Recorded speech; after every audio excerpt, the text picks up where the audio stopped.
Selamat datang di Libya Channel 1784. Tentang kisah seorang pemuda yang membela kebenaran. Maka terjadilah pergolakan, perebutan harta, harkat martabat, warisan, dendam dan cinta. Let's go for watching. Ngincu telah berada di kediaman ketua desa. Sambil menunggu sang ketua desa datang, mereka pun berbincang-bincang kecil. Tak lama kemudian ketua desa datang ke tempat itu dan mempersilahkan Ngincu masuk ke dalam rumahnya. Setelah duduk, mereka pun berbincang. Maafkan atas semua kejadian ini Ngincu. Apa yang terjadi murni kesalahanku karena tak mampu membendung para penduduk desa yang menyerangmu, ucap ketua desa. Aku tak permasalahkan hal itu ketua. Yang penting Zurui selamat dalam penyerangan itu karena aku tak menginginkan jika sahabatku sampai terluka, jawab Ngincu. Aku ingin menanyakan kembali kepadamu. Apakah kau masih ingin menjadi perwakilan dalam turnamen bela diri yang akan diadakan di Kekaisaran Kota? Tanya ketua desa. Aku pastinya akan melanjutkan kesepakatan yang telah kita buat. Karena hanya mengikuti turnamen bela diri itu aku bisa mendapatkan informasi dari ketua tentang keberadaan teratai Nirwana, jawab Ngincu. Saat ini, aku hanya mempunyai 2 calon yang akan aku berangkatkan menuju ke turnamen tersebut. Hanya dirimu dan Xiansan yang akan mewakili desa ini. Karena murid utama sekaligus jenius desa telah terluka akibat penyerangan yang dilakukannya kepadamu, ucap ketua desa. Berapakah lamanya waktu hingga turnamen itu terjadi? Tanya Ngincu. Turnamen itu akan berlangsung 1 bulan dari sekarang, jawab ketua desa. Ketua, aku akan memulihkan Merindian Ancen yang rusak. Biar bagaimanapun dia merupakan jenius desa ini dan sangat disayangkan jika pemuda seperti dia harus berakhir di usia muda, ucap Ngincu. Ngincu, luka dalam yang dideritanya begitu sangat parah dan jika sedikit saja melakukan kesalahan dalam menyembuhkannya, maka keselamatan Ancen yang akan menjadi taruhannya, ucap ketua desa. Kau meragukanku ketua? Tanya Ngincu. Ketua desa terdiam. Dia tak ingin mempertaruhkan keselamatan Ancen di tangan Ngincu yang terlihat masih muda dan minim dengan pengalaman dalam bidang alkemis. Akan tetapi tak ada pilihan bagi ketua desa karena kondisi Ancen saat ini juga sangat memprihatinkan akibat tak bisa melakukan kultivasi. Ancen merupakan jenius desa dan tentunya jika dia tak bisa melakukan kultivasi, hal itu akan menjadi beban mental yang mempengaruhi pikirannya, sehingga akan membuatnya menjadi minder dengan para kultivator muda sebayanya. Rasa malu pastinya akan membuat Ancen bisa berbuat nekat dengan melakukan bunuh diri. Karena Ancen yang merupakan jenius desa kini berubah menjadi orang biasa yang tak mempunyai kemampuan apa-apa, batin ketua desa. Dari pertimbangan itu membuat ketua desa mengiyakan permintaan Ngincu untuk menyembuhkannya. Asalkan Ancen mau menerima uluran tangan dari Ngincu dalam menyembuhkan merindiannya yang rusak. Aku tak pernah meragukanmu untuk menyembuhkan Ancen. Akan tetapi aku ingin Ancen pulih terlebih dahulu sebelum kau memperbaiki meridiannya yang rusak. Semua itu agar Ancen bisa berpikir untuk menata hidupnya apakah akan terus menjadi orang biasa atau memilihmu dalam menyembuhkannya, jawab ketua desa. Kurasa tak ada yang perlu kita bicarakan lagi ketua. Jika begitu aku mohon pamit, ucap Nincu. Tunggu Nincu, kau mau kemana? Tanya ketua desa. Aku akan mencari tempat tinggal di dalam hutan. Karena di desa ini para penduduknya telah memusuhiku dan menganggapku sebagai orang yang sangat meresahkan dan harus segera disingkirkan, jawab Nincu. 3 minggu lagi aku akan kembali ke desa. Dan saat itu aku ingin melihat apakah Ancen ingin menerima bantuanku untuk menyembuhkannya atau tidak. Dan jika saat itu dia tetap berkeras untuk tak memerlukan bantuan dariku, maka selamanya dia takkan pernah mendapatkannya, ucap Nincu kemudian pergi dari tempat kediaman sang ketua desa. Di dalam hutan Nincu membuat tempat tinggalnya sendiri, berupa gubuk kecil di atas dahan besar sebuah pohon yang tak seberapa jauh dari tepian pantai. Semua itu untuk mempermudahkan Nincu dalam mencari sumber makanan di dalam laut. Zurui, dalam beberapa hari ini kau harus telah menembus ranah tingkat suci. Karena aku ingin melihatmu menjadi kuat dan tangguh. Aku akan membantumu untuk menembus ranah tingkat suci itu. Dan dalam pelaksanaannya kau harus melakukan kultivasi panjang untuk mendapatkannya, ucap Nincu. Terima kasih Nincu. Asalkan kau membantuku aku pasti bisa menembus ranah suci itu, jawab Zurui. Nincu mengajarkan kepada Zurui untuk melakukan kultivasi yang benar, agar dengan mudah Zurui dapat meningkatkan kekuatannya dalam menembus ranah tingkat suci. Hari-hari Zurui kini terus melakukan kultivasi dengan bimbingan dari Nincu. Dan 1 minggu pertama Zurui dapat merasakan jika tingkat kekuatan di tubuhnya kini telah mengalami peningkatan yang sangat pesat. Zurui, malam nanti adalah malam terbaik dalam melakukan penerobosan ranah tingkatan. Dan aku ingin malam nanti kau sudah mulai melakukan penerobosan ke tingkat ranah suci. Aku telah menyediakan berbagai macam sumber daya untuk kau pakai dalam melakukan penerobosan, ucap Nincu sambil mengeluarkan berbagai macam sumber daya dari dalam cincin ruangnya.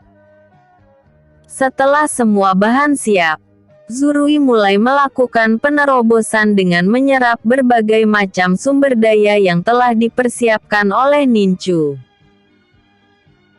Sementara itu, Ancen yang telah pulih dari luka-luka yang dideritanya, kini diliputi rasa bimbang apakah dia harus menemui Nincu untuk memperbaiki merindiannya yang rusak, atau terus mempertahankan egonya dengan bertahan seperti keadaannya sekarang ini.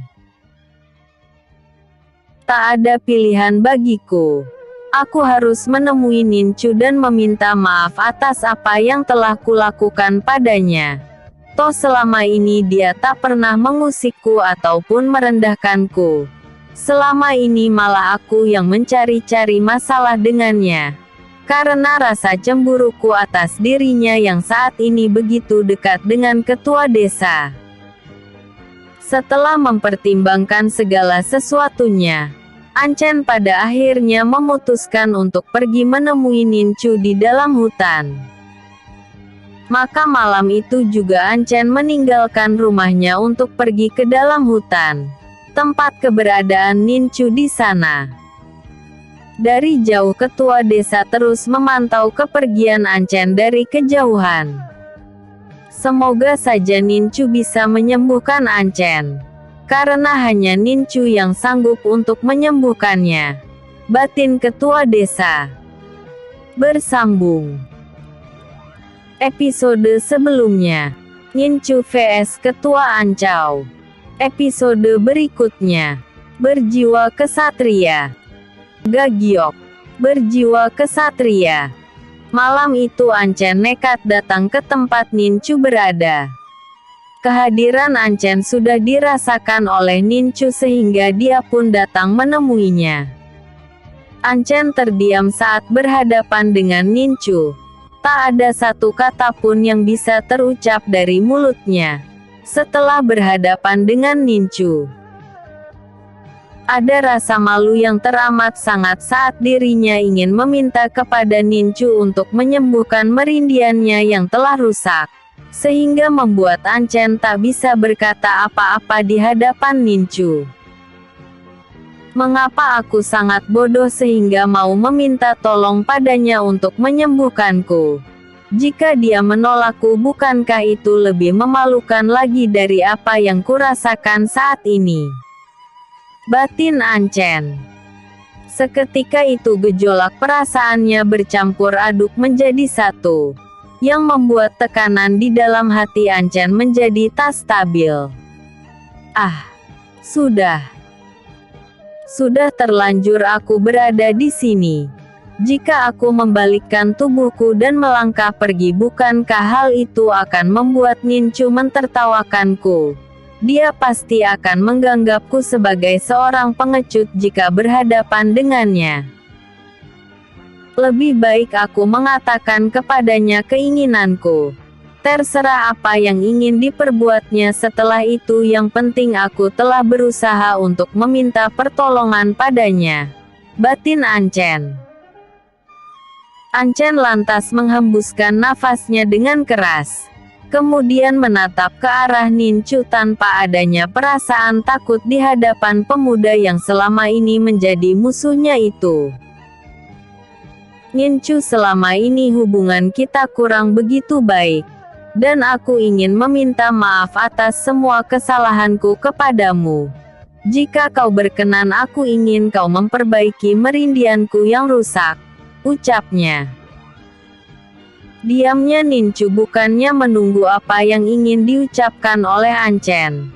Akan tetapi Nincu mencerna keadaan yang ada. Karena tiba-tiba saja diagram yang ada padanya bereaksi. Aku merasa jika Anchen merupakan pemilik salah satu simbol dewa. Tapi mengapa baru saat ini diagram yang ada padaku bereaksi? Apakah selama ini tubuh Anchen terlapisi oleh armor emas yang melindungi tubuhnya? Sehingga setelah dia tak memiliki kemampuan apa-apa lagi, simbol itu dapat terdeteksi oleh diagram yang ada padaku. Batin Nincu. Karena keyakinannya jika Anchen merupakan pemilik simbol dewa, membuat Nincu berkata, aku akan membantu membuat merindian baru di tubuhmu agar kau menjadi lebih kuat dari sebelumnya. Asalkan kau mau menerima persyaratan yang kuberikan, ucap Nincu. Apakah persyaratan yang ingin kau minta dariku? Tanya Anchen dengan wajah penasaran akan persyaratan yang akan diminta oleh Nincu. Persyaratannya mudah. Dengan kemampuan yang kau miliki saat ini, aku ingin kau masuk ke dalam kelompok yang kubuat. Kelompok itu adalah kelompok pembasmi iblis yang di masa depan akan memberikan kedamaian bagi dunia. Hanya itu syarat yang kuinginkan darimu, jawab Nincu. Jika hanya itu persyaratan yang kau minta, maka aku akan melakukannya, ucap Anchen. Nincu lantas mengeluarkan diagram yang ada padanya. Kemudian membawanya ke hadapan Anchen. Aku minta kau meneteskan darahmu di atas diagram ini, sebagai tanda kau telah masuk ke dalam kelompok pembasmi iblis. Tapi ingatlah, setelah kau masuk ke dalam kelompok yang kubuat itu, maka kau tak akan pernah keluar lagi, karena darah yang meneteskan di atas diagram ini merupakan kontrak darah bagi kelompok pembasmi iblis, ucap Nincu. Anchen kembali terdiam. Dengan adanya kontrak darah di atas diagram, berarti dia harus menuruti semua perintah Nincu sebagai ketua kelompok pembasmi iblis. Dan tentunya hal itu akan membuatnya tak bisa membantah seluruh perintah yang diberikan oleh Ninchu di masa depan. Tak ada pilihan lagi bagiku. Jika aku tak melakukan kontrak darah di atas diagram itu, maka Ninchu pastinya tak akan memperbaiki meridianku yang rusak. Jika itu terjadi, maka selamanya aku akan menjadi sampah di dalam desa pesisir pantai dan aku tak menginginkan hal itu. Lebih baik aku melakukan kontrak darah sehingga aku dapat mendapatkan kembali kekuatanku yang selama ini hilang. Batin Anchen. Dan tanpa ragu lagi Anchen kemudian menggigit jari telunjuknya sendiri dan meneteskan darah yang keluar dari gigitannya itu ke atas diagram yang ada pada Ninchu. Tiba-tiba saja cahaya yang keluar dari diagram perlahan-lahan memutar dan hilang sama sekali, yang menandakan jika Anchen telah sah menjadi kelompok pembasmi iblis. Mulai sekarang kau adalah saudaraku karena kau telah bergabung dengan kelompok yang kubuat. Mulai sekarang aku ingin kau menghilangkan rasa benci dan kedengkianmu padaku. Karena hal itu akan membuat kelompok kita menjadi terpecah belah. Anchen, lepaskan pakaian atasmu dan berkualifikasilah di atas batu itu. Aku akan membantumu untuk membentuk meridian baru bagimu. Ucap Ninchu sambil menunjuk ke arah batu besar yang permukaannya rata, di dekat pohon besar tempat keberadaan gubuk tempat tinggalnya berada. Anchen menganggukkan kepalanya mengiyakan perkataan Ninchu. Kemudian dia pun melangkah menuju batu besar dan melakukan kultivasi di sana. Dengan cepat Ninchu melepaskan ke-12 jarum emasnya ke 12 titik saraf penting di tubuh Anchen, agar aliran energi dari dantiannya dapat sementara waktu tersalurkan ke seluruh tubuh. Hieng, aku minta kau menjagaku dalam menyembuhkan Anchen.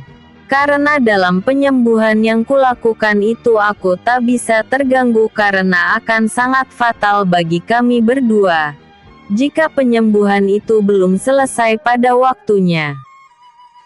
Hieng, aku serahkan keselamatan kami bertiga di tempat ini kepadamu, ucap Ninchu. Rubah putih ekor 3 seperti mengerti apa yang dikatakan oleh Ninchu. Dengan berkali-kali menggoyang-goyangkan ketiga ekornya. Ninchu tersenyum melihat tanda yang dibuat Hieng kepadanya. Dan tak lama kemudian dia pun melangkahkan kakinya ke arah Anchen, untuk segera memulai melakukan pembentukan merindian baru pada tubuh Anchen. Ninchu segera duduk bersila di belakang Anchen. Dan dengan menggunakan kekuatan 4 hukum alam Ninchu menciptakan teratai kaca ilahi. Kali ini teratai kaca ilahi mengeluarkan energi tak seperti biasanya. Kali ini energi yang dikeluarkannya begitu murni dan tak terbatas. Ninchu lantas mengalirkan energi murni dari teratai kaca ke arah 12 jarum emas yang menancap di tubuh Anchen. Sehingga energi murni dari teratai kaca ilahi langsung terserap ke dalam tubuh Anchen. Sementara itu, Hieng yang mendapatkan perintah dari Ninchu untuk menjaga tempat itu, segera berubah menjadi rubah raksasa yang sangat menakutkan. Tak lama kemudian rubah putih itu memecah diri dan saat ini telah membentuk 4 rubah putih berekor 3 yang sama. Keempat rubah putih itu berpencar menuju keempat penjuru mata angin, untuk menjaga keberadaan Ninchu, Anchen dan Zurui yang tengah melakukan kultivasi. Dari jauh kepala desa mengurungkan niatnya untuk mendekati tempat keberadaan Ninchu, karena melihat adanya rubah putih yang menjaga tempat itu. sehingga apa yang dilakukan oleh mereka bertiga tak dapat diketahui oleh kepala desa. Aku tak ingin mengambil resiko untuk mendekati mereka, karena rubah putih berekor 3 itu pasti akan menghalangiku. Gumam kepala desa kemudian pergi meninggalkan tempat itu. Bersambung episode sebelumnya. Keputusan Ancen. Episode berikutnya. Pertemuan. Temuan. Pagi hari setelah 5 hari lamanya Nincu melakukan pembentukan meridian baru bagi Ancen. Dengan menggunakan teknik jari matahari yang dimilikinya. Pada akhirnya Nincu berhasil membuat tubuh Ancen mempunyai meridian baru. Nincu menghentikan semua kegiatannya dalam menyembuhkan Ancen. Karena sudah cukup baginya membentuk meridian baru di tubuh Ancen. Nincu lalu mencabut kembali ke-12 jarum emas yang tertancap di tubuh Ancen. Dan menyimpannya ke dalam cincin penyimpanannya. Aku biarkan saja dulu Ancen untuk dapat melakukan kultivasi menggunakan meridian baru di tubuhnya. Agar tubuhnya sesegera mungkin dapat beradaptasi dengan meridian baru itu. Guna meningkatkan kekuatan yang dimilikinya saat ini. Batin Nincu. Sementara itu Yieng yang telah melihat Nincu selesai melakukan kultivasinya dalam menyembuhkan Ancen. Maka rubah-rubah putih yang tadinya menjaga tempat itu kembali berubah wujud menjadi rubah putih berbulu lebat dan imut. Rubah putih itu segera datang menghampiri Nincu. Dan mengherankan bagi Nincu karena tiba-tiba saja rubah putih berekor 3 seperti ingin membawanya ke sebuah tempat. Dengan rasa penasarannya, Nincu pada akhirnya mengikuti Yieng untuk masuk ke dalam hutan lebih dalam lagi. Sebelum pergi Nincu memasang segel pelindung untuk melindungi kedua sahabatnya yang tengah berkultivasi. Agar terhindar dari serangan binatang buas yang banyak terdapat di dalam hutan. Nincu melesat cepat mengikuti Yieng dari belakang. Hingga dia menemukan sebuah hamparan tanah lapang yang dipenuhi dengan bunga-bunga berbagai macam yang mulai bermekaran di sana-sini. Aroma wangi bunga langsung menusuk hidung Nincu, yang membuatnya merasakan kesegaran alami harum bunga di tempat itu. Sangat indah sekali tempat ini. Dan tentunya para wanita yang melihat tempat ini pasti akan sangat senang sekali berada di sini. Batin Nincu. Yieng, apakah karena hamparan bunga ini kau membawaku ke tempat ini? Tanya Nincu. Yieng seperti tak menggubris perkataan Nincu. Dan dia pun terus melangkah masuk ke tengah-tengah hamparan bunga yang berbengkaran. Nincu terus berjalan mengikuti Yieng dari belakang. Hingga tiba-tiba saja Nincu menghentikan langkahnya karena dia melihat sesosok wanita yang begitu sangat dikenalnya berada di tempat itu. Putri Anti. Mengapa dia bisa berada di tempat seperti ini? Jauh dari pengawal-pengawal yang selama ini menjaganya. Batin Nincu bertanya-tanya. Sementara itu Putri Anti yang melihat kehadiran Nincu dalam rupa ras elf di tempat itu. Seketika itu langsung menyerang Nincu dengan pedang yang berada di tangannya. Dengan cepat Nincu menghindari setiap gerakan pedang yang dilakukan oleh Putri Anti. Hingga pada satu kesempatan Nincu bertanya. Mengapa kau menyerangku? Sementara aku tak pernah menyinggungmu. Tanya Nincu. Dengan keberadaanmu di sini kau dengan sendirinya telah menyinggungku. Tempat ini adalah milikku dan kau telah memasukinya tanpa meminta izin kepadaku terlebih dahulu. Sedari itu aku akan memberikan hukuman bagimu. Jawab Putri Anti. Hukuman. Nona muda, aku tahu kau merupakan seorang bangsawan dari Kekaisaran Dataran Langit. Akan tetapi saat ini kau tengah berada di tengah-tengah hutan lebat, yang memiliki hamparan tanah lapang luas yang dipenuhi bunga-bunga. Dan kurasa tak ada satupun yang menguasai tempat ini karena jangkauan tempat ini terlalu jauh dari istana Kekaisaran Dataran Langit. Nona muda, kau hanya mengakui tempat yang bukanlah hakmu ini. Karena tempat ini merupakan hak bagi siapapun yang ingin bermain di tempat ini, jawab Nincu. Kau berani sekali kau berkata seperti itu kepadaku. Aku akan membuatmu mengerti bagaimana berbicara sopan santun terhadap seorang wanita, ucap Putri Anti.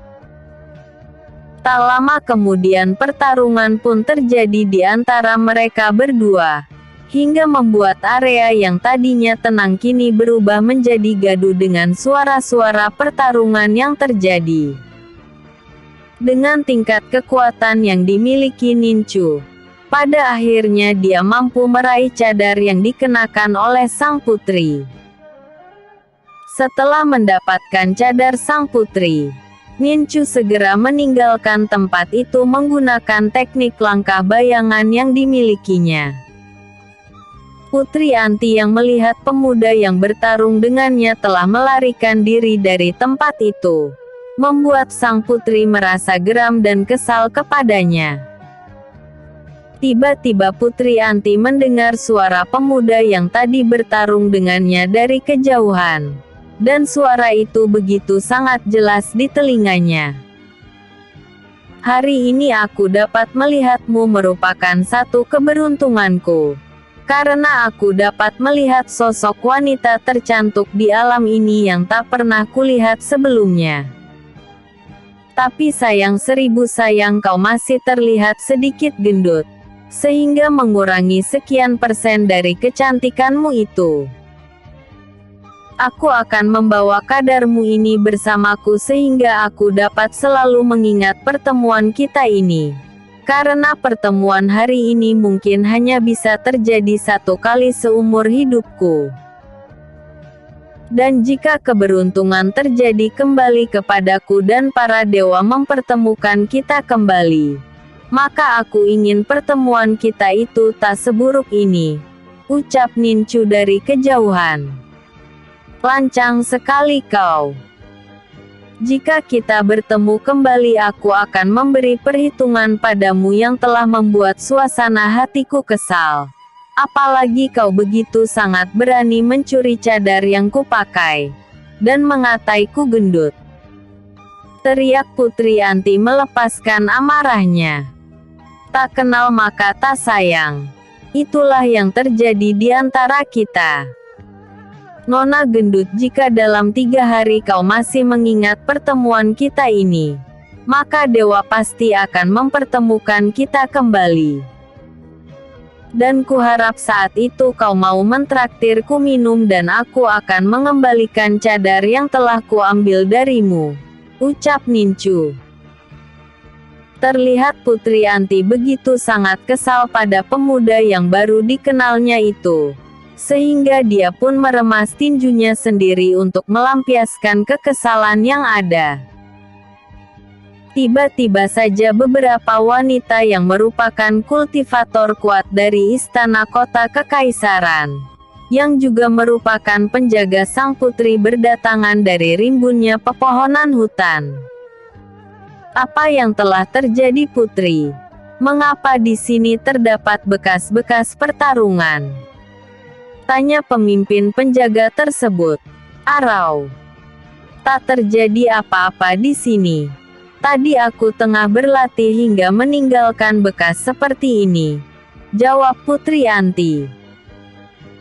Lebih baik kita kembali pulang ke istana, karena aku tak ingin ayahku mencemaskanku kembali karena terlalu lama meninggalkan istana, perintah Putri Anti.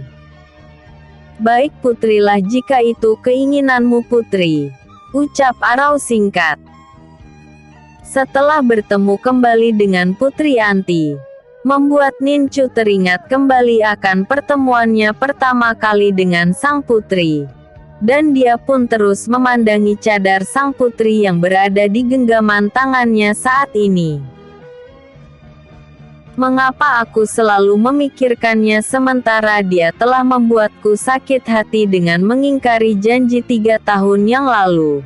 Malahan dia sengaja mendatangkan 1 kereta kuda koin emas sebagai pengganti dirinya yang tak datang ke Akademi Bulan Suci. Batin Nincu. Nincu menghembuskan napasnya dengan keras menahan kekesalan di dalam hatinya. Aku akan membuatmu jatuh cinta kepadaku dan di saat kau telah jatuh cinta padaku maka di saat itu aku akan pergi meninggalkanmu. Agar kau bisa merasakan seperti apa yang kurasakan saat ini. Perasaan cintaku yang tulus kepadamu kau samakan dengan 1 kereta kuda koin emas. Batin Nincu kemudian meremas cadar yang berada di genggaman tangannya. Putri Anti sudah 3 hari selalu termenung memikirkan pemuda yang ditemuinya di dalam hutan. Dia sangat penasaran pada pemuda yang berani mengatakan dirinya gendut. Dari mana asal pemuda itu? Dari bola matanya aku rasa dia berasal dari kota kekaisaran. Gumam Putri Anti. Episode sebelumnya. Berjiwa kesatria. Episode berikutnya. Menjadi bagian dari desa. Menjadi bagian dari desa. Nincu yang masih memikirkan Putri Anti, tiba-tiba dikejutkan dengan ledakan 2 kekuatan besar, yaitu kekuatan tubuh emas surgawi pada Ancen, dan penerobosan ranah tingkatan pada Zurui.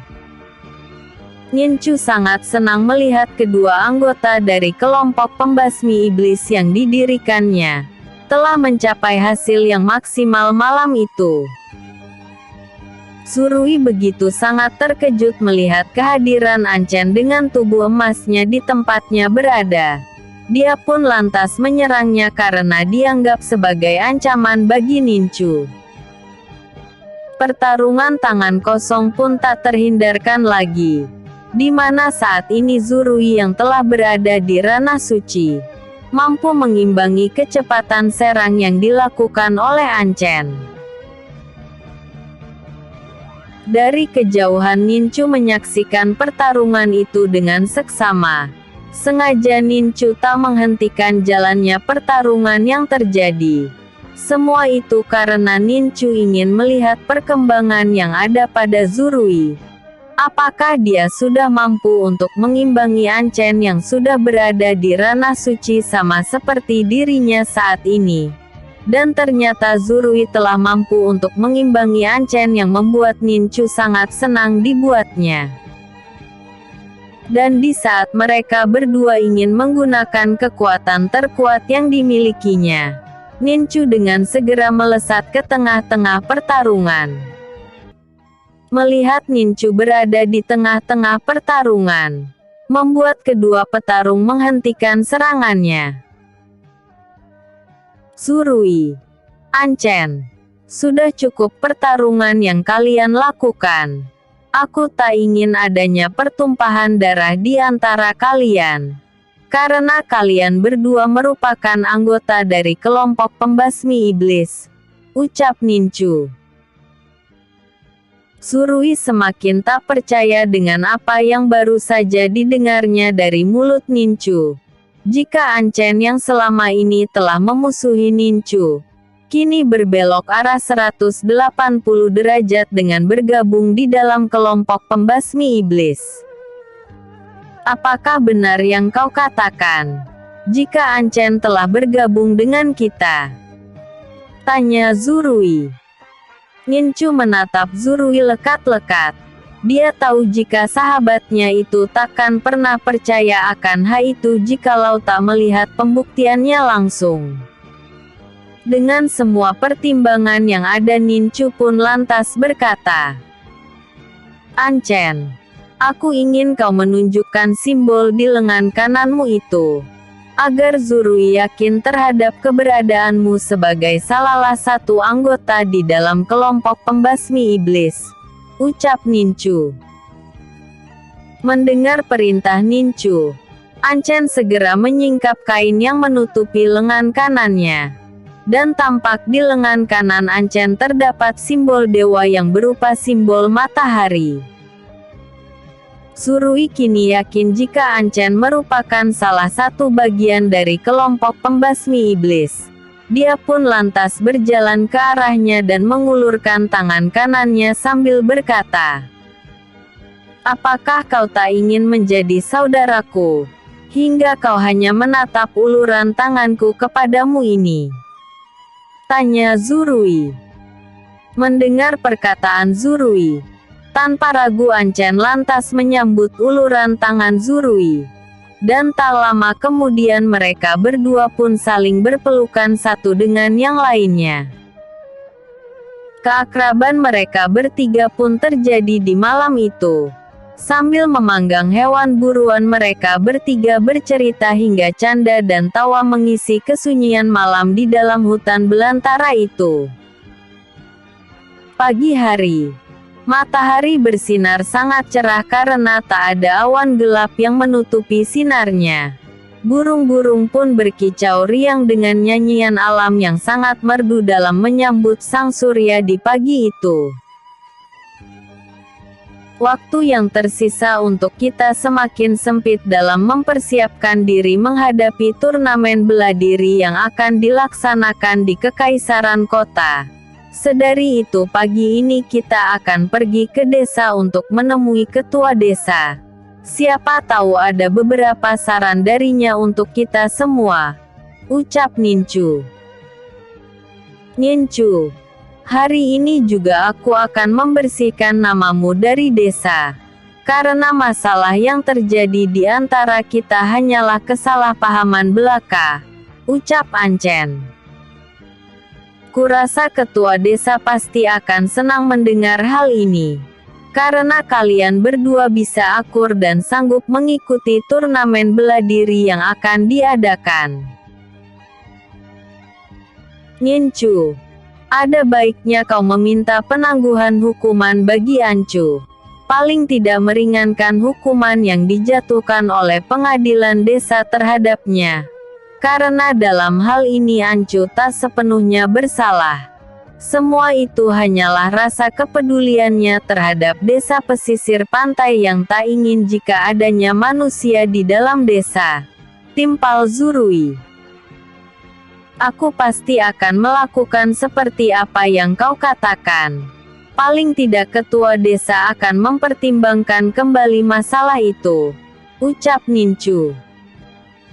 Setelah tak ada lagi yang diperbincangkan maka mereka bertiga akhirnya pergi meninggalkan hutan, menuju ke tempat kediaman ketua desa. Kehadiran Anchen bersama Ninchu dan Zurui di dalam desa begitu sangat mengejutkan penduduk desa.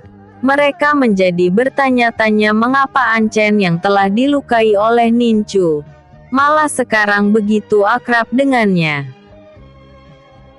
Tetua Ancau yang melihat hal itu menjadi sangat geram terhadap putranya. Karena dia beranggapan jika Anchen yang telah hilang beberapa hari belakangan ini tak sepenuhnya hilang melainkan pergi bersama Ninchu dan Zurui yang telah menjadi musuh baginya. Ketua desa datang di hadapan ketiga pemuda itu. Lantas memberikan selamat kepada Anchen yang telah berhasil sembuh dari luka dalam yang dideritanya. Sehingga Anchen dapat berpartisipasi kembali dalam turnamen yang akan diadakan. Selamat Anchen karena kau telah memiliki merindian baru sehingga kau dapat berkultivasi kembali. Dan juga dapat mewakili desa ini dalam turnamen bela diri yang akan diadakan di Kekaisaran Kota, ucap ketua desa. Benar ketua. Saat ini aku telah sembuh dan lebih kuat dari sebelumnya.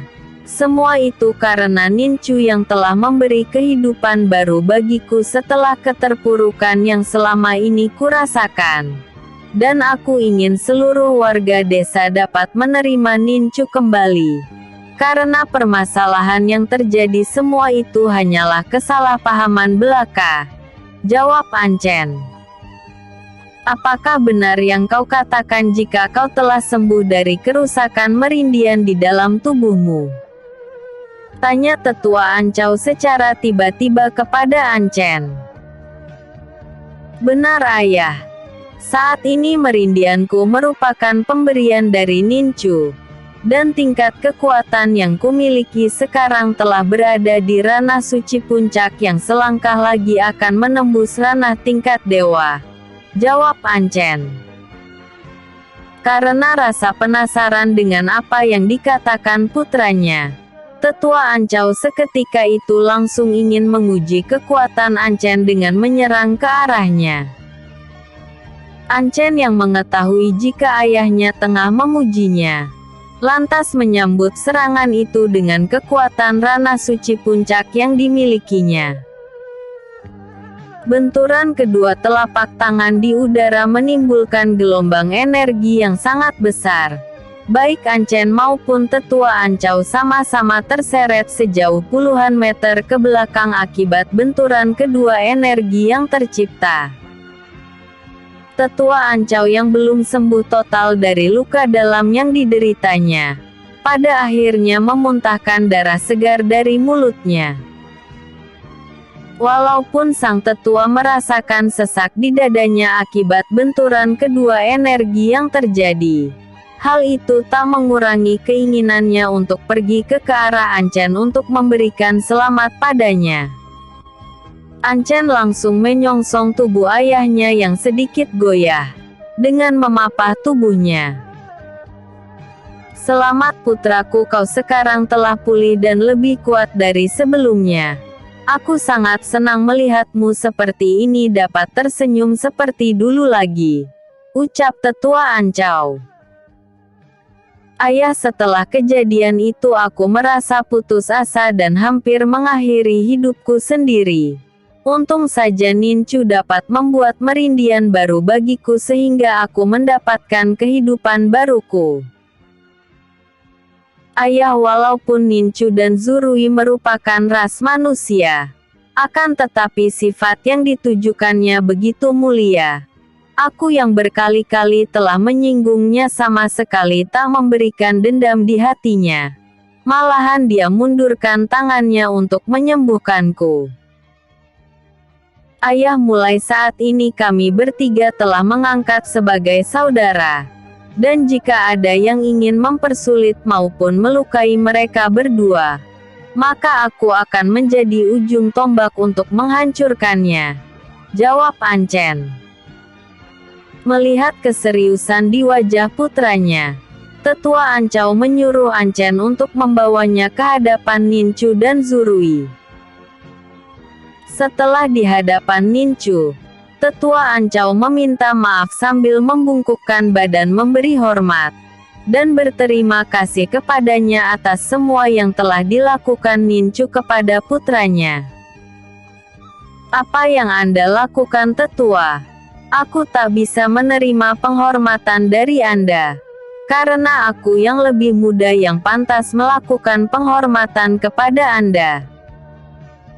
Atas semua masalah yang pernah terjadi sudah kuanggap tuntas dan kita takkan pernah saling bermusuhan lagi. Ucap Nincu kemudian menahan Tetua Ancau untuk tak memberikan hormat kepadanya. Nincu, tak salah putraku mengatakan jika hatimu begitu mulia. Karena aku telah melihatnya sendiri jika kau benar-benar berhati mulia. Untuk sekarang dan selamanya. Walaupun kau merupakan ras manusia, kami para penduduk desa akan menerimamu sebagai bagian dari kami. Dan kau berhak berada di desa ini. Ucap Tetua Ancau dengan senyuman di wajahnya. Terima kasih Tetua. Jawab Nincu sambil menggenggam tinju memberi hormat yang diikuti Zurui di belakangnya. Ketua desa pada akhirnya merasa senang dengan hubungan yang telah membaik antara desanya dan Nincu. Dan hari itu juga ketua desa mengumumkan jika Nincu telah menjadi bagian dari desanya. Sehingga acara besar-besaran akhirnya dipersiapkan untuk menyambut kebahagiaan itu. Bersambung. Episode sebelumnya. Pertemuan. Episode berikutnya. Menuju ke kota kekaisaran. Menuju ke kota kekaisaran. Setelah sekian hari berlatih untuk dapat mempersiapkan diri dalam turnamen yang akan diselenggarakan di kekaisaran kota, pada akhirnya hari keberangkatan pun telah tiba. Ketua desa begitu sangat senang, karena kuota desanya yang berjumlah 5 orang, akhirnya terpenuhi. Nincu, Zurui, Ancen, Ancu dan Xiansan akan ikut dalam turnamen yang diselenggarakan oleh kekaisaran kota tersebut. Dengan dipimpin ketua desa dan tetua keamanan desa, pada akhirnya rombongan itu pun berangkat menuju ke kota kekaisaran.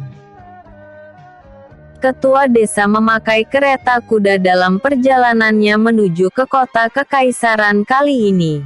Tetua Ancau dengan santai menjalankan kereta kudanya menembus lebatnya hutan mengikuti jalan yang menuju ke kota kekaisaran. 2 hari perjalanan pada akhirnya kereta kuda itu sampai di depan gerbang kota. Ketua desa memberikan lencana pengenal kepada prajurit penjaga gerbang, agar mereka dapat memasuki gerbang kota kekaisaran dengan aman. Setelah sedikit melakukan pemeriksaan di dalam kereta, pada akhirnya kereta mereka dapat melintas di gerbang kota, dan langsung menuju ke Istana Orji. Ketua desa mengapa istana para elf itu diberi nama Istana Orji? Tanya Nincu setelah dari kejauhan melihat istana megah yang ada di depannya. Para elf dahulunya lahir oleh kebaikan pohon dewa pohon Orji, yang telah memberikan kehidupan kepada ras elf. Saat kekosongan kepemimpinan ras elf yang saat itu hanya dipimpin oleh masing-masing ketua lewat bola mata yang berbeda, maka seorang pemimpin besar para elf pun lahir dan setelah besar dia pun dapat menyatukan seluruh ras elf dari 5 bola mata yang berbeda, hingga membuat ras elf yang ada berpusat pada satu pimpinan saja. Pangeran Langtian adalah pemimpin yang dapat menyatukan seluruh ras elf. Setelah kemenangan besar melawan Dewa Iblis kuno dan matinya pohon Orji, Pangeran Langtian lantas mendirikan kekaisaran di dataran langit dan membuat istana megah bernama Istana Orji.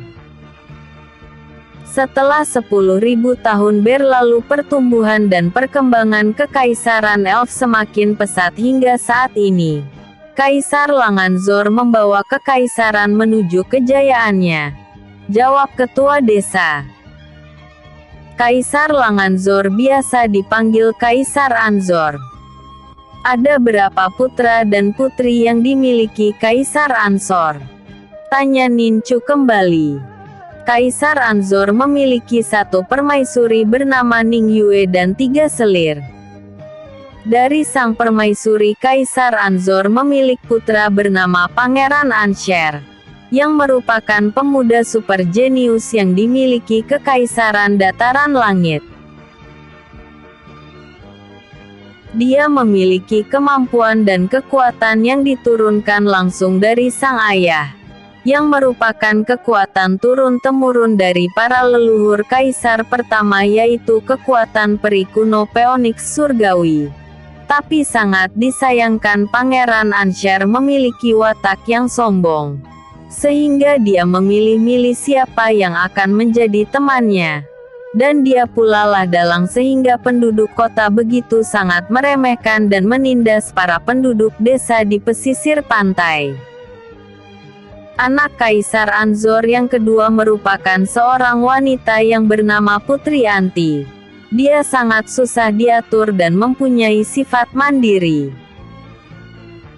Walaupun demikian, sang putri begitu sangat disayang oleh Kaisar dan Permaisuri, sehingga dia pun dijodohkan dengan putra jenderal terkuat yang dimiliki Kekaisaran Dataran Langit yang bernama Wuxian, agar Wuxian dapat menjaga sang putri selalu. Dari ketiga selir, Raja Anzor memiliki 3 putra yang bernama Pangeran Anfeng, Pangeran Anruo dan Pangeran Ansi. Jawab ketua desa. Pada akhirnya kereta kuda yang ditempati ketua desa dan rombongannya akhirnya tiba di istana Orji. Ngincu, Zurui, telanlah pil ini, agar mata kalian bisa berubah warna menjadi warna kuning, yang merupakan warna mata dari ras elf pesisir pantai, ucap ketua desa. Baik ketua, ucap mereka serempak. Setelah meminum pil yang diberikan ketua desa, maka kedua bola mata yang dimiliki oleh Nincu dan Zurui seketika berubah menjadi kuning, seperti layaknya mata para elf yang berada di pesisir pantai. Ketua desa dan rombongan disambut dengan baik oleh pihak istana, dan mereka pun disuruh menempati sebuah tempat yang memang dikhususkan bagi para elf yang akan mengikuti turnamen. Rombongan ketua desa segera menghentikan langkahnya saat melihat bendera yang merupakan ras elf dari lembah salju telah berhenti di hadapan mereka. Tampak seorang wanita elf tua turun dari kereta kuda, yang diikuti kelima murid wanita di belakangnya. Kepala desa segera menggenggam tinju memberi hormat kepada wanita tua itu. Melihat akan hal itu, sang wanita tua juga melakukan hal yang sama, yaitu memberi hormat kepada ketua desa. Ketua Tangyi, ternyata kau sudah duluan sampai ke tempat ini. Apakah kelima pemuda yang ada di belakangmu itu yang akan mengikuti turnamen ini? Tanya ketua lembah salju yang bernama Ketua Yuyu. Benar.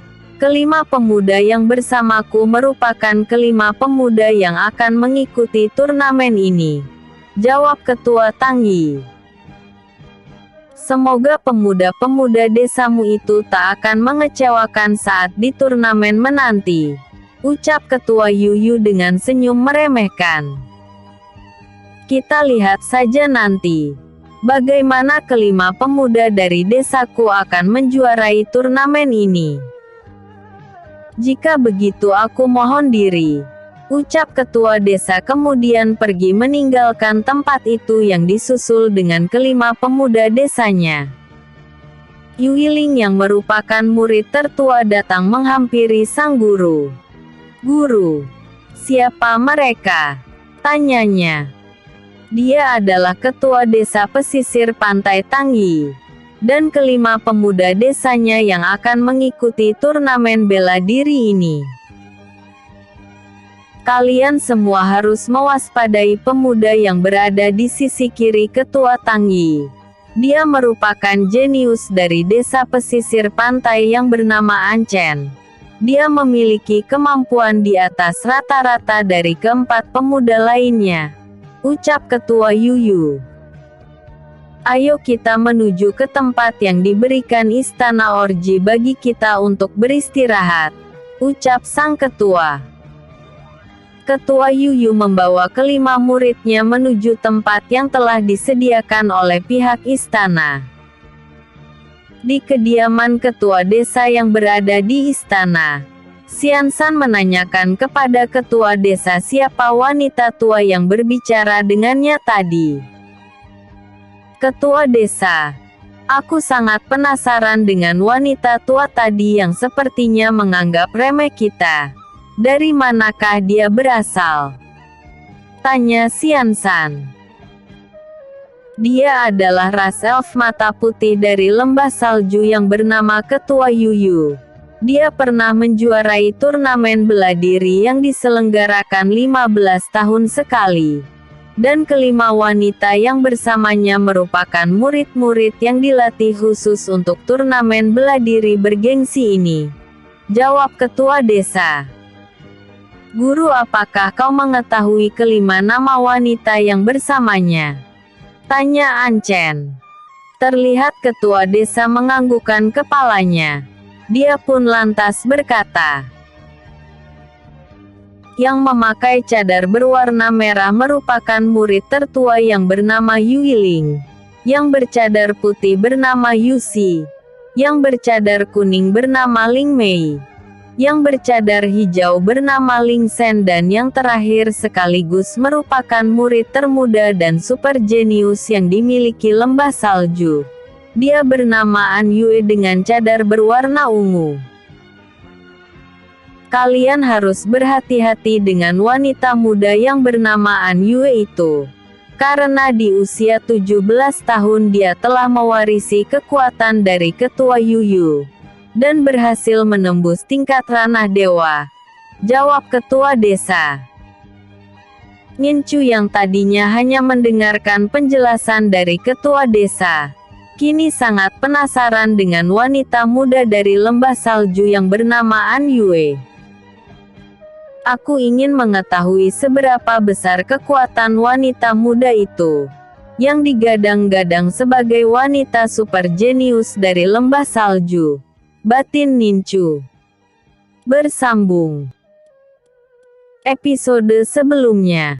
Menjadi bagian dari desa. Episode berikutnya. Turnamen bela diri. Giok. Turnamen bela diri. Malam hari. Kaisar Anzor memanggil ketua dari setiap ras elf yang memiliki bola mata berbeda untuk datang ke perjamuan makan yang diselenggarakan oleh sang kaisar. Semua itu untuk menjamu para ketua elf, sekedar mengakrabkan diri dan berbincang-bincang mengenai turnamen yang akan diadakan 2 hari lagi. Di kediaman kelompok elf pesisir pantai, nampak Ngincu begitu sangat senang melihat keempat sahabatnya tengah melakukan kultivasi di tempat itu. Ngincu yang merasa gerah di dalam ruangan, mencoba untuk sekedar mencari angin di luar rumah. Ngincu terus berjalan hingga dia berpapasan dengan 2 orang pemuda dari ras elf gurun pasir, yang memiliki bola mata jingga. Desa pesisir pantai ya. Ha, ha, ha. Kasta ras elf terendah dari semua ras elf yang ada. Semoga saja kau tak berhadapan denganku dalam pertarungan nanti. Jika sampai kau berhadapan denganku di arena pertarungan, maka aku tak akan berbelas kasih padamu. Ucap salah satu pemuda yang bernama Li Yusi. Ngincu menatap kedua pemuda itu dengan senyuman di bibirnya, seperti mengisyaratkan jika Ngincu sama sekali tak takut dengan ancaman kedua pemuda yang ada di hadapannya. Semua akan terlihat jelas di atas arena pertarungan. Siapa yang bisa bertahan dan siapa yang harus tereliminasi. Aku merasa sangat penasaran seberapa kuatkah para elf dari gurun pasir itu. Apakah omongannya seperti dengan kemampuannya di atas arena pertarungan nanti? Jawab Ngincu dengan ketenangan di wajahnya. Aku akan pastikan jika saat bertemu denganmu nanti aku pasti akan langsung membunuhmu. Ucap Li Yusi dengan wajah memerah menahan amarah. Saudara Li Yusi, tak usah kau terpancing seperti itu dengannya. Dia hanya membuatmu kesal agar di pertarungan nanti kau tak akan bisa berkonsentrasi karena terbawa emosi. Cukup hari ini dia bisa tersenyum dan merendahkan kita. Jika di arena nanti bisa kupastikan dia akan menjadi incaran dari kekuatan besar guru pasir. ucap Li Sengdong kemudian mengajak Li Yuxi meninggalkan Ninchu. Li Yuxi meninggalkan tempat itu dengan kekesalan di hatinya. Dan dia berjanji jika bertemu dengan Ninchu di atas arena pertarungan, maka hari itu merupakan hari terakhir baginya untuk hidup. Ninchu kembali berjalan dan tiba-tiba dia mendengar suara seseorang yang tengah berlatih. Dan dengan santai Ninchu menuju ke sumber suara. Tampak tak jauh darinya seorang wanita bercadar ungu tengah berlatih menggunakan pedang. Dan Ninchu begitu takjub dengan teknik pedang yang digunakan oleh wanita bercadar ungu itu. Karena dia telah menguasai roh jiwa pedang yang jarang dapat dikuasai oleh seorang kultivator yang berada di ranah suci. Bukankah dia wanita super jenius dari lembah salju? Kalau tak salah namanya adalah An Yue. Pantas saja gerakan dan penguasaan teknik pedangnya begitu sangat tinggi dan luar biasa, batin Ninchu. Ninchu sesaat melihat adanya serangan cepat yang dilakukan An Yue padanya. Dan tanpa sedikit bergeming dari tempatnya, Ninchu menerima saja serangan yang menuju ke arahnya itu. Pedang An Yue 1 senti lagi menembus leher Ninchu. Tiba-tiba saja sang wanita menghentikan serangannya. Berani sekali kau melihatku berlatih. Apakah kau bosan hidup? Hardik An Yue. Nona, aku secara tak sengaja melihat Anda berlatih di tempat ini. Dan aku tak mempunyai hal buruk mengenai hal itu.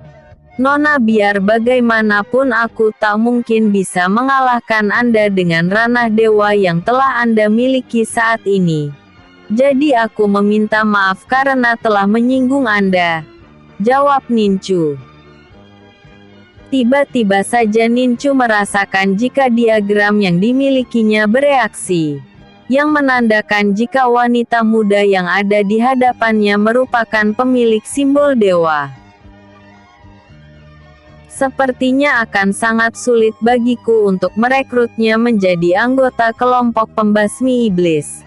Lebih baik aku menunggu kesempatan terbaik untuk merekrutnya menjadi anggota kelompok pembasmi iblis. Mungkin lebih baik aku tak menyampaikan keinginanku untuk membawanya bergabung di dalam kelompokku, batin Ninchu. Namaku Ninchu dari pesisir pantai. Semoga Nona mau memaafkan kelancanganku hari ini, ucap Ninchu menggenggam tinju memberi hormat. An Yue membalikkan tubuhnya membelakangi Ninchu, sambil berkata, aku memaafkan kali ini, tapi jika kau melakukannya lagi maka aku tak segan-segan untuk membinasakanmu, jawab wanita muda itu. Sekarang pergilah dari tempat ini karena aku akan melakukan latihanku kembali, ucap An Yue. Baiklah Nona. Selamat berlatih dan salam kenal dariku, ucap Ninchu kemudian pergi dari tempat itu.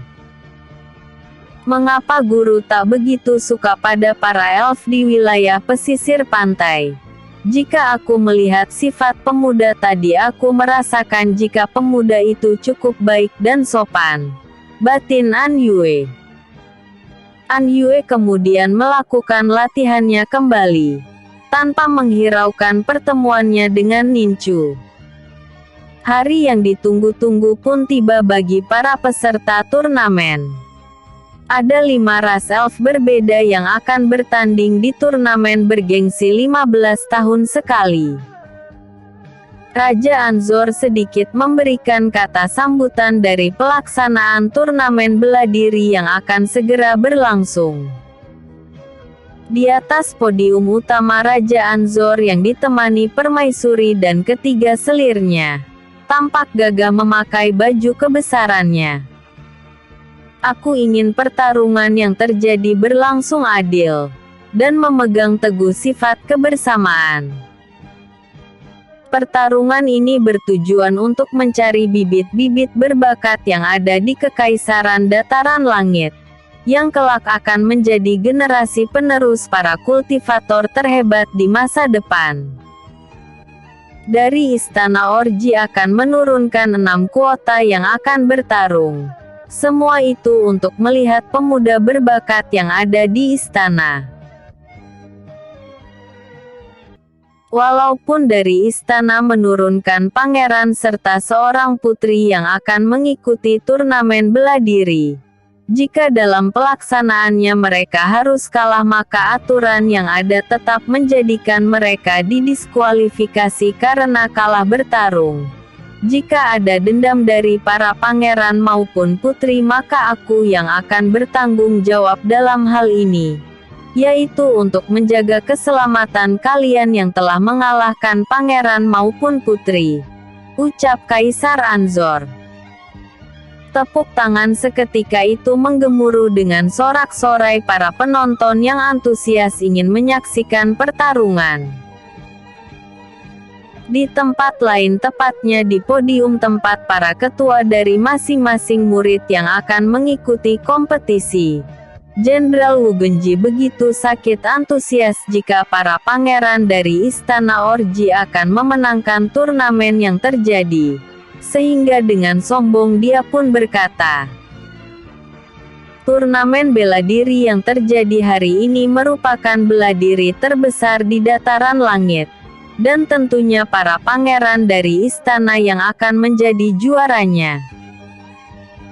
Lihatlah, karena mengetahui jika kekuatan para pangeran dan putri dari Istana Orji lebih baik daripada murid yang lainnya, membuat para pangeran dan putri telah duluan masuk ke fase yang kedua.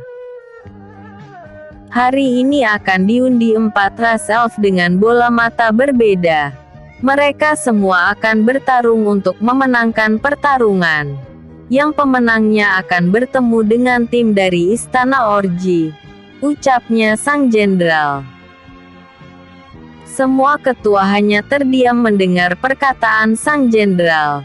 Semua itu karena mereka menghindari perdebatan yang akan terjadi jika salah satu dari mereka ada yang menimpali perkataan sang jenderal. Di arena pertarungan telah diundi 4 ras elf dengan bola mata yang berbeda, di mana ras elf bermata kuning dari pesisir pantai akan bertemu dengan ras elf dari guru pasir yang bermata jingga. Sementara ras elf bermata putih dari lembah salju akan berhadapan dengan ras elf bermata hijau dari hutan dan pegunungan. Sementara itu ras elf bermata biru dari Kekaisaran Kota akan menunggu pemenang pertarungan di fase yang kedua. Dalam hal ini jika pertarungan 1 lawan 1 di antara kelompok terjadi seri, maka untuk mendapatkan pemenangnya akan diadakan pertarungan antara kelompok. Karena untuk melanjutkan ke fase 2 salah satu dari kelompok harus gugur. Bersambung episode sebelumnya, menuju ke kota Kekaisaran. Episode berikutnya, kemenangan Zurui. Pendekar Naga Giok, kemenangan Zurui. Turnamen di kota Kekaisaran akan dilaksanakan hari itu juga, dengan melibatkan para ketua dari 4 ras bola mata berbeda dan para petinggi istana termasuk Kaisar Ansor sebagai saksi dalam turnamen yang akan dilaksanakan. Hari pertama pertarungan yang akan terjadi, yaitu kelompok pesisir pantai akan menghadapi kelompok dari gurun pasir yang tentunya pertarungan ini sudah sangat ditunggu-tunggu oleh seluruh penonton yang memadati sekeliling arena pertarungan. Penasehat Istana Orji turun dari podium. Dia pun menjelaskan sistem pertarungan yang berbeda dari 15 tahun yang lalu. Dalam pertarungan ini, hanya diperbolehkan 3 kali pertarungan 1 lawan 1. Jika terjadi seri maka pertandingan akan dilanjutkan dengan pertarungan antar kelompok. Untuk menentukan siapa kelompok yang nantinya akan memenangkan pertarungan. Dan melaju ke fase yang kedua, ucap penasehat istana. Dalam pertarungan ini tidak diperkenankan membunuh ataupun menghilangkan kultivasi dari seseorang yang menjadi lawan tarungnya.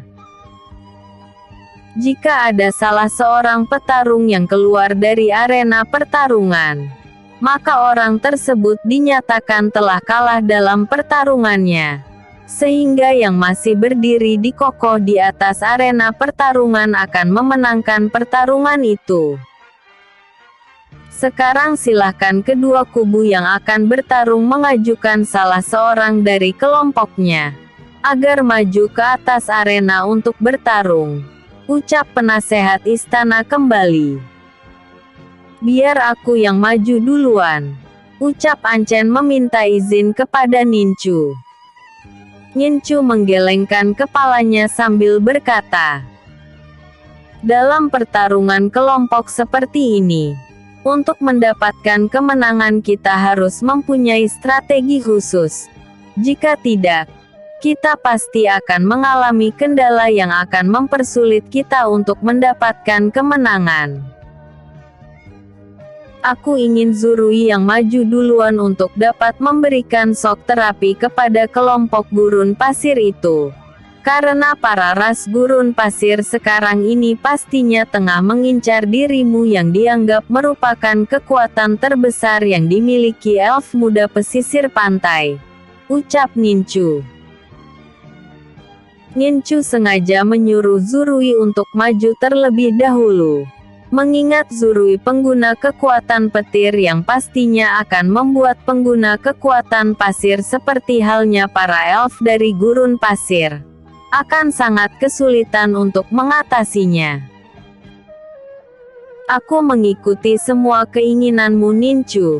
Jika memang Zurui yang kau inginkan untuk bertarung terlebih dahulu maka lakukanlah. Karena aku yakin jika apa yang kau pikirkan saat ini sangat menguntungkan bagi kelompok kita. Ucap Ancen. Nincu menganggukkan kepalanya mendengar perkataan Ancen.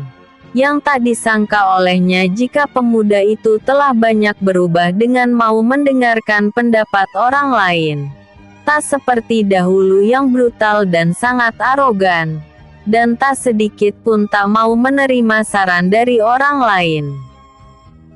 Lonceng terdengar 7 kali yang menandakan jika turnamen bela diri yang diadakan di Kekaisaran Orji kini telah sah dimulai. Zurui meloncat masuk ke dalam arena pertarungan. Sesaat dia memberi hormat kepada Kaisar Anzor dan para ketua serta petinggi istana di atas podium. Kemudian menatap ke arah kelompok dari gurun pasir yang salah satu dari anggotanya akan bertarung dengannya. Di kelompok elf gurun pasir terlihat sedikit terjadi perbincangan di sana. Liusi, aku ingin kau melawannya agar kita dapat memenangkan pertarungan di babak pertama ini. Biar bagaimanapun kau adalah yang terkuat di antara kita. Ucap Li Sendong. Aku tak ingin bertarung dengannya karena aku masih menunggu pemuda itu untuk bertarung denganku. Ucap Liusi sambil menunjuk ke arah Nincu. Jika kau tak ingin melawannya, siapa dari kita yang akan bertarung dengannya? Tanya Li Sendong kembali. Biar aku yang akan menghadapinya. Ucap Luo Luo kemudian melesat ke arah arena pertarungan.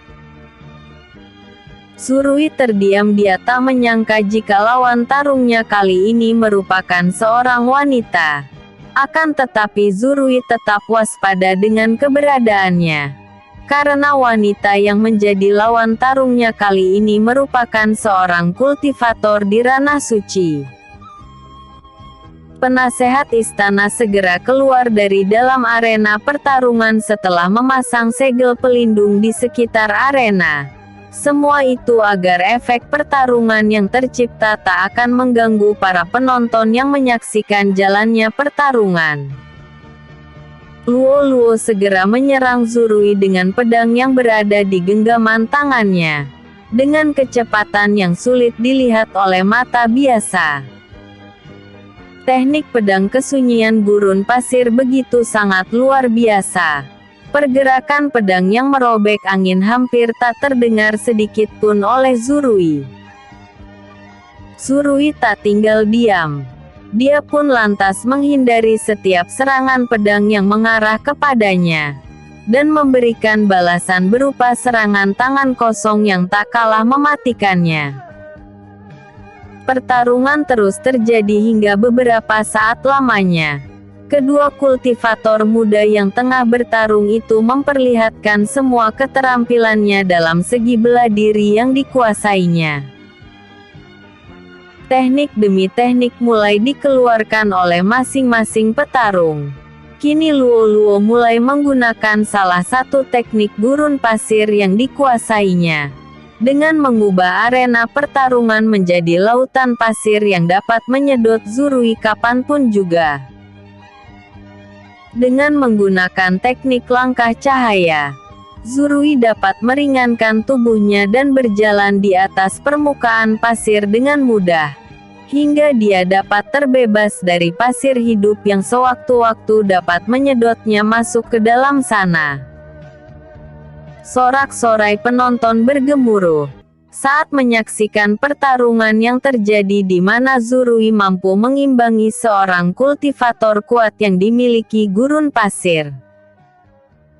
Kali ini Zurui mengeluarkan sepasang pisau terbang pemberian dari Ninchu. Pisau artefak langit itu dilemparkan di sekitar Luo Luo, hingga menciptakan arus listrik di sekitar tempat itu. Luo Luo hanya tersenyum melihat teknik yang digunakan oleh Zurui, yang baginya teknik itu merupakan teknik sampah yang tak berefek sama sekali baginya, hingga Luo Luo terkesan meremehkannya. Dari jauh Ninchu tersenyum melihat hal itu, karena kecerobohan yang dilakukan Luo Luo akan berakibat fatal padanya. Benar saja. Karena tak mengantisipasi dua buah pisau terbang yang ada di sekitarnya. Hal itu membuat Luo Luo menjadi panik sendiri saat tiba-tiba saja kedua pisau itu mengeluarkan arus listrik yang sangat besar dari dalam pasir, dan mengikat kedua kaki Luo Luo hingga membuatnya mati langkah dan tak bisa bergerak sama sekali. Melihat Luo Luo terjebak dalam arus listrik yang diciptakannya, membuat Zurui langsung menyerangnya dengan salah satu teknik terkuat yang dimilikinya. Petaka petir. Teriak Zurui sambil menghantamkan kedua telapak tangannya ke depan. Tiba-tiba saja dari sisi kiri dan kanan Zurui mengeluarkan sumber listrik yang sangat kuat. Tak lama kemudian arus listrik itu dengan cepat menuju ke arah Luo Luo tanpa sempat kultivator muda dari gurun pasir itu menghindarinya. Dan, Luo Luo terhempas jauh ke belakang hingga jatuh di luar arena pertarungan, akibat terkena serangan petaka petir dari Zurui. Seluruh elf yang berada di dalam kelompok gurun pasir tercengang melihat kenyataan jika Luo Luo kalah dalam pertarungan perdana antara kelompok gurun pasir dan kelompok pesisir pantai. Di atas podium kehormatan para ketua, tampak ketua Ouyang Hong begitu geram dengan kecerobohan yang dilakukan muridnya. Karena kecerobohannya itu telah membuat malapetaka bagi dirinya dengan kalah melawan salah satu anggota dari kelompok pesisir pantai. Dasar ceroboh! Bagaimana mungkin kau kalah bertarung dengan pemuda itu, sementara kau belum mengeluarkan kekuatan terkuat yang dimiliki? Sifat meremehkan dan keangkuhanmu benar-benar telah membuatmu menjadi seorang kultivator muda yang tak berguna. Sia-sia aku mengajarkan kau teknik terkuat yang ada di gurun pasir. Jika kau hanya akan menjadi seorang pecundang yang kalah dalam pertarungan besar, sementara pertarungan itu seharusnya dapat kau menangkan. Batin Ketua Ouyang Hong sambil meremas tinjunya menahan amarah. Penasehat istana melesat dari atas podium menuju ke arena pertarungan. Di atas arena sang penasehat mengumumkan jika Zurui dari pesisir pantai telah memenangkan pertarungan pertama. Dan dengan sendirinya pesisir pantai memperoleh poin 1. Bersambung. Masih up 1 episode. Besok sudah up 2 episode karena masih ada keperluan yang tak bisa ditinggalkan. Episode sebelumnya, turnamen bela diri. Episode berikutnya, kekalahan Xianshan. Kemenangan kelompok dari pesisir pantai membuat para ketua yang ada di podium merasa heran. Karena selama turnamen dari turun-temurun berlangsung, tak pernah sekalipun terjadi kejadian yang sangat memalukan bagi kelompok gurun pasir, yaitu kalah di awal pertarungan dari kelompok pesisir pantai yang merupakan ras terendah karena selalu mendapat posisi terakhir dalam turnamen. Kecuali saat Ketua Tang Yi masih menjadi murid. Kelompoknya saat itu berhasil menduduki posisi ketiga setelah ras bola mata putih dari lembah salju yang berada di posisi kedua. Sementara itu ras dengan bola mata biru selalu mendominasi juara pertama. Sehingga sampai saat ini mereka selalu menjadi ras tertinggi dari seluruh ras elf di wilayah dataran langit. Turnamen bergengsi yang diadakan Istana Orji merupakan turnamen yang menunjukkan kasta dari ras elf berbeda. Jika kemenangan bisa diraih maka kasta dari ras tersebut akan terangkat dan jika kekalahan yang didapatkan di awal-awal turnamen yang terjadi, maka dengan sendirinya kastanya akan jatuh menjadi yang terendah. Dan tentunya ras elf tersebut siap-siap menjadi ras sampah yang akan menanggung hinaan dan cacian dari ras elf yang lainnya. Xianshan naik ke atas arena pertarungan, menantikan kehadiran dari salah seorang pemuda kelompok gurun pasir yang akan bertarung dengannya. Liu Si, kita sudah kalah di awal pertarungan yang terjadi.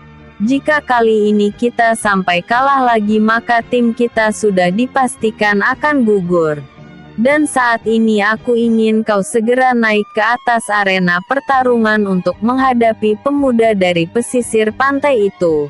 Ucap Li Shengdong dengan penekanan di perkataannya. Sudah kukatakan aku menginginkan pemuda itu untuk menjadi lawan petarungku. Dan aku tak ingin diatur-atur olehmu. Jawab Liu Si tak kalah sengitnya. Aku tak ingin berdebat denganmu di saat-saat genting seperti ini.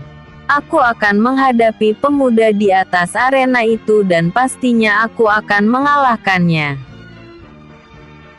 Aku ingin di pertarungan yang ketiga nanti siapapun yang naik ke atas arena kau harus menghadapinya. Karena aku tak ingin tim kita harus gugur melawan para elf pesisir pantai hanya karena keegoisanmu. Ucap Li Shengdong kemudian melesat naik ke atas arena pertarungan. Tak lama kemudian lonceng 7 kali pun berbunyi yang menandakan pertarungan telah dimulai. Kedua kultivator muda itu bertarung dengan menggunakan tangan kosong. Li Shengdong yang menginginkan kemenangan langsung menyerang Xianshan dengan serangan-serangan yang sangat mematikan. Teknik pasir hidup yang tadinya digunakan oleh Luo Luo kini digunakannya kembali dalam pertarungannya melawan Xianshan. Semua itu untuk menghambat gerakan dari lawan tarungnya. Xiansan yang telah mengetahui dari awal kekuatan teknik itu, langsung menapakkan telapak tangan kanannya atas permukaan pasir, sehingga pasir-pasir yang berada di atas arena menjadi basah karena tergenang air yang tiba-tiba saja mencuat keluar dari beberapa tempat di dalam arena pertarungan. Teknik yang digunakan Xiansan dalam meredam isapan pasir hidup sangat efektif karena sampai saat ini pasir-pasir hidup itu tak bisa menghisap tubuhnya.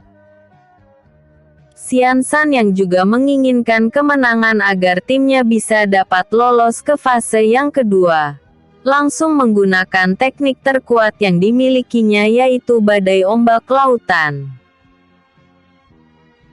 Ombak besar seketika itu muncul dengan angin kencang di atas arena pertarungan. Ombak besar itu langsung menuju ke arah Lee Sendong dengan cepat. Dan ketika sedikit lagi ombak itu mendekati Lee Sendong, maka tiba-tiba dari dalam ombak tersebut muncul tangan raksasa dari air yang dengan sangat cepat menuju ke arah Lee Sendong.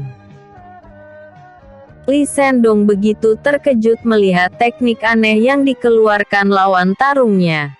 Dengan cepat dia pun menampakkan tangannya ke depan, hingga membuat pasir-pasir yang berada di atas arena pertarungan berterbangan ke udara dan membentuk perisai bagi dirinya.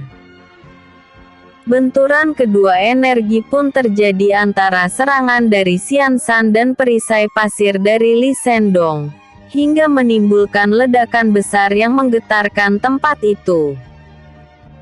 Para penonton yang menyaksikan pertarungan begitu takjub dengan kedua pemuda yang telah memberikan pertunjukan pertarungan yang sangat memukau hati. Berkali-kali ombak menerpa perisai pelindung pasir yang dibuat oleh Lee Sendong, dan pada akhirnya perisai pasir itu pun retak. Xiansan tersenyum melihat jika pelindung yang melindungi tubuh lawan tarungnya telah retak, membuatnya semakin bersemangat dan yakin jika dirinya akan memenangkan pertarungan itu.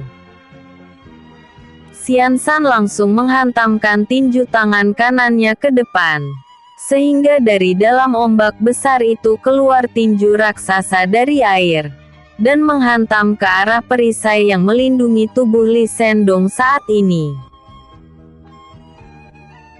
Perisai pelindung pasir yang terbentuk akhirnya hancur dan berjatuhan ke lantai arena. Akan tetapi Xiansan tak melihat keberadaan lawan tarungnya di balik perisai itu. Dan tiba-tiba saja keanehan terjadi, yaitu tubuh Xiansan yang tak bisa digerakkan sehingga membuat nafasnya terasa sesak. Semua itu akibat adanya pasir hitam yang berada di sekitar tubuhnya yang membuatnya menjadi seperti itu. Sejak kapan dia menyerangku dengan pasir-pasir yang saat ini tengah menggerogoti energi tubuhku? Batin Xiansan. Flashback. Lee Sendong dengan kecerdasannya sengaja membuat pertahanan perisai pasir yang dimilikinya retak, agar lawan tarungnya semakin berambisi untuk menghancurkannya, dan membuat konsentrasinya hanya berpusat pada penyerangan dan bukan pertahanan. Dengan adanya kelengahan dari Xiansan tersebut, membuat Lee Sendong dengan mudah menyebarkan pasir beracun hitam yang dimilikinya ke udara. Tanpa sepengetahuan dari Xiansan, pasir-pasir halus itu dapat melekat di tubuh Xiansan dengan mudah. Xiansan baru menyadari kecerobohannya itu, dan sudah terlambat bagi dirinya untuk dapat mengantisipasi apa yang telah terjadi, karena saat ini dirinya sudah tak berdaya. Xiansan yang tak melihat lawan tarungnya di balik perisai pasir yang terbentuk, begitu sangat terkejut ketika merasakan sebuah kekuatan besar telah menghantam tubuhnya dari belakang. Xiansan terpental ke depan dan mencium lantai arena dengan keras. Tak lama kemudian dia pun tak sadarkan diri akibat tekanan besar yang menimpa tubuhnya saat ini. Penasehat istana segera melesat dari atas podium utama, dan dengan segera melakukan tindakan pertolongan pertama pada tubuh Xiansan yang tengah terluka parah. Berikan penawar racunnya karena kau telah memenangkan pertarungan yang terjadi, ucap penasehat istana. Li Shendong memberikan sebuah pil berwarna jingga kepada penasehat istana, dan dengan cepat penasehat istana memasukkan pil tersebut ke dalam mulut Xiansan, kemudian menyalurkan hawa murni ke tubuhnya agar pil tersebut dapat terserap langsung oleh tubuh Xiansan. Tak lama kemudian wajah Xiansan yang tadinya menghitam, perlahan-lahan mulai cerah yang menandakan jika pil yang diberikan oleh Li Shendong telah bekerja dengan baik. Xiansan pun tersadar, dan para alkemis dari balai pengobatan istana segera menggotong tubuh Xiansan keluar dari dalam arena pertarungan, dan landung menuju ke tempat di mana balai pengobatan istana berada, agar segera mendapatkan pertolongan lanjutan. Saat berpapasan dengan anggota kelompok pesisir pantai, Xiansan memohon maaf karena kecerobohannya di saat pertarungan terjadi yang telah membuat dirinya kalah dalam pertarungan itu. Beristirahatlah. Kami akan melanjutkan perjuanganmu dengan memenangkan pertarungan selanjutnya, ucap Ninchu. Episode sebelumnya, kemenangan Zurui. Episode berikutnya, Anchen vs Li Yuxi. Karena Gagiok. Anchen vs Li Yuxi. Penasehat istana kembali menyuruh kedua kubu untuk naik ke atas arena, untuk menentukan siapa yang akan menjadi pemenang dari pertarungan antara ras elf pesisir pantai dengan ras elf gurun pasir. Karena siapapun yang memenangkan pertarungan dengan sendirinya akan lolos dan masuk ke fase berikutnya. Sementara jika terjadi imbang atau seri maka untuk menentukan yang lolos akan diadakan pertarungan antar kelompok. Ninchu, kali ini aku ingin kau mempercayaiku dalam pertarungan yang akan terjadi. Aku pasti akan berusaha untuk mengalahkan pemuda dari gurun pasir selanjutnya, ucap Anchen. Baiklah, aku mempercayaimu. Sebelum kau melakukan pertarunganmu itu, aku ingin agar kau dapat mengontrol emosi saat bertarung. Jika sampai kau terbawa emosi maka saat itu kau akan kehilangan jati dirimu, yang akan membawa ras pesisir pantai kalah dalam turnamen ini, ucap Ninchu. Kau tak usah khawatir. Selama berlatih bersamamu di hari-hari yang lalu, aku telah memahami arti sebuah pertarungan dan aku pasti bisa mengontrol emosiku karena hal itu akan membuatku memenangkan pertarungan ini, jawab Anchen. Bersemangatlah, karena aku yakin jika kau pasti akan dapat memenangkan pertarungan yang terjadi, ucap Ninchu memberikan semangat pada Anchen. Setelah mendapatkan izin dari Ninchu yang merupakan ketua kelompok pesisir pantai, dengan cepat Anchen melompat masuk ke dalam arena pertarungan. Seluruh mata penonton kini tertuju pada Anchen, karena mereka tahu jika pemuda yang berada di atas arena itu merupakan pemuda jenius dari daerah pesisir pantai, yang tentunya sangat kuat dan berjiwa kesatria tinggi. Li Yuxi begitu sangat kecewa melihat jika yang tampil di atas arena pertarungan bukanlah Ninchu, pemuda yang selama ini menjadi incarannya karena telah meremehkannya saat pertemuan pertama kali dengannya waktu itu. Walaupun demikian Li Yuxi tetap naik atas arena pertarungan. Semua itu agar dirinya dapat memenangkan pertarungan yang terjadi, sehingga kelompoknya dapat lolos menuju ke fase yang kedua. Kini Anchen telah berhadapan langsung dengan ketua dari kelompok gurun pasir bernama Li Yuxi. Sehingga percikan-percikan kemarahan dan ambisi untuk memenangkan pertarungan terlihat di mata mereka berdua. Menyerahlah kau dengan bersujud di hadapanku 3 kali maka aku akan mengampunimu. Jika tidak maka aku tak akan segan-segan untuk mematahkan tulang yang ada di tubuh itu, ucap Li Yuxi. Ha, ha, ha. Kau terlalu sombong dan percaya diri dengan kekuatan yang kau miliki, sehingga kau bisa beranggapan dapat mematah-matahkan tulang tubuhku. Ingatlah kau belum mencoba bertarung dengan maka kita lihat siapakah yang akan menderita patah tulang ataupun kehilangan nyawa setelah pertarungan ini, jawab Anchen memprovokasi Li Yuxi. Setelah terjadi perdebatan kecil di atas arena pertarungan, tak lama kemudian keduanya pun melakukan pertarungan dengan saling serang satu dengan yang lainnya. Para penonton yang menyaksikan pertarungan semakin antusias. Jika pertarungan antara ketua kelompok akan tersaji dengan sangat luar biasa dan menegangkan. Sementara itu di atas arena pertarungan, tanpa disangka Anchen lebih mendominasi serangan, hingga membuat Li Yuxi sedikit kewalahan dibuatnya. Dengan menggunakan pasir hidup yang menyelimuti seluruh arena pertarungan, Li Yuxi sedikit menghambat pergerakan cepat yang dilakukan oleh Anchen. Anchen menjejakkan kakinya ke lantai arena, maka terciptalah air yang menggenangi seluruh pasir yang berada di arena pertarungan. Setelah dapat menguasai keadaan yang ada, Anchen kembali menyerang ke arah Li Yuxi dengan tinju yang dialiri teknik tinju penghancur matahari.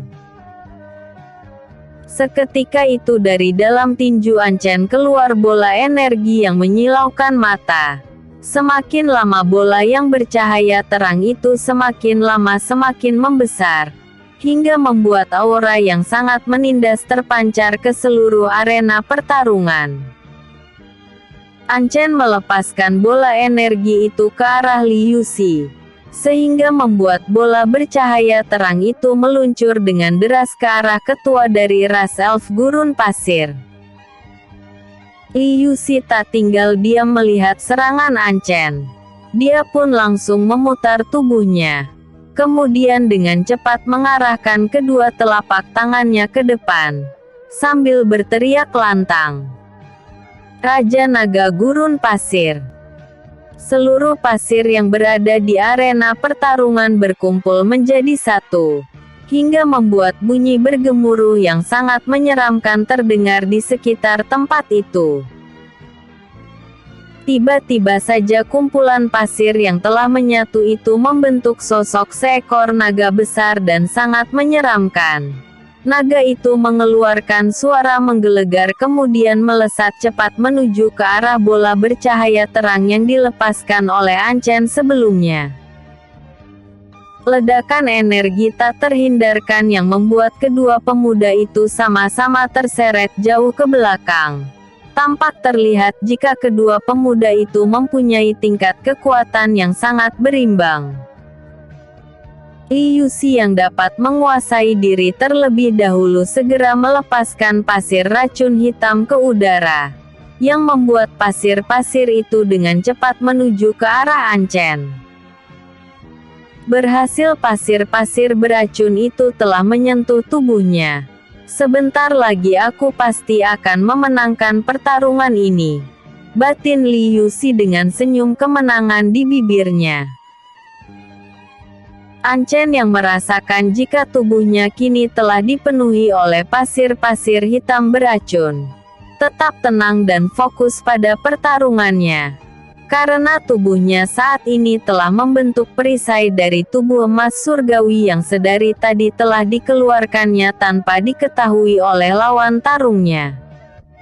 Mengapa pasir-pasir beracunku tak bereaksi terhadap tubuhnya? Apakah dia sekuat itu sehingga pasir hitam beracunku tak berefek padanya? Batin Li Yuxi bertanya-tanya.